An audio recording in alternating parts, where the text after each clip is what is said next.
అధ్యక్ష, దశాబ్దాల చరిత్ర నుండి చదువుకు ఎంతో పేరుగాంచిన నెల్లూరు జిల్లాకి కొన్ని విద్యాపరమైన సమస్యలు ఉన్నాయి అధ్యక్ష.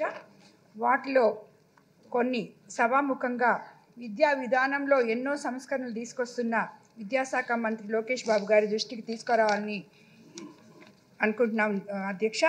నెల్లూరు జిల్లాలో ప్రభుత్వ ఇంజనీరింగ్ కళాశాల లేదు అధ్యక్ష.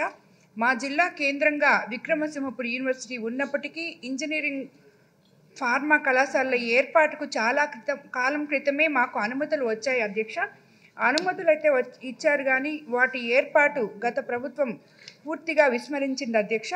ఈ అంశంపై ప్రత్యేక దృష్టి పెట్టి ఇంజనీరింగ్ మరియు ఫార్మసీ కళాశాలను ఏర్పాటు చేయాలని చేసి నెల్లూరు జిల్లా ప్రజలకు ఆకాంక్ష నెరవేర్చాల్సిందిగా కోరుకుంటున్నాం అధ్యక్ష.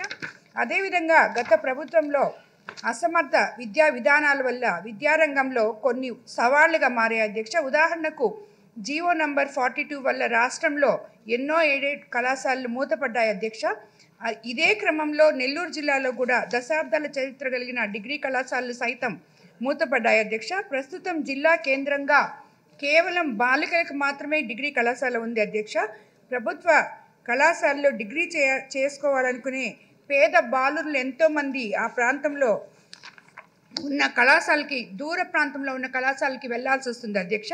ఈ పరిస్థితిని దృష్టిలో ఉంచుకొని అక్కడ ఒక డిగ్రీ కళాశాల అవసరం అధ్యక్ష. మరొక సమస్య, ఎటువంటి పబ్లిక్ సర్వీసెస్కి సంబంధించిన పోటీ పరీక్షలు, సివిల్స్ గ్రూప్స్ వంటి వాటికి ప్రిపేర్ అవ్వాలనుకునే విద్యార్థులకి ఎక్కువ శాతం మంది ఆర్ట్స్ కోర్స్ కోసం తీసుకోవాలనుకుంటారు అధ్యక్ష. ముఖ్యంగా BA హిస్టరీ, ఎకనామిక్స్, పాలిటిక్స్ ఇవి ఎంచుకుంటారు అధ్యక్ష. కానీ ఈ కోర్సు అందుబాటులో లేనందువల్ల పేద విద్యార్థులందరూ చాలా బాధపడుతున్నారు అధ్యక్ష. ప్రభుత్వం ఈ విషయాన్ని పరిగణలోకి తీసుకొని నెల్లూరు జిల్లా వాసులకు ఈ సమస్య పరిష్కరించాలని కోరుకుంటున్నాను అధ్యక్ష. చివరిగా అధ్యక్ష, విక్రమసింహపురి విశ్వవిద్యాలయంలో ప్రస్తుతం మాకు నెల్లూరులో ఉన్న ఒకే ఒక విశ్వవిద్యాలయం అధ్యక్ష. ప్రస్తుతం తాగునీటి సమస్య, అలాగే ఆర్థిక శాఖ అనుమతి కలిగి దాదాపు 130కి పైగా teaching and non teaching staff కొరత ఉందని మా దృష్టికి వచ్చింది అధ్యక్ష.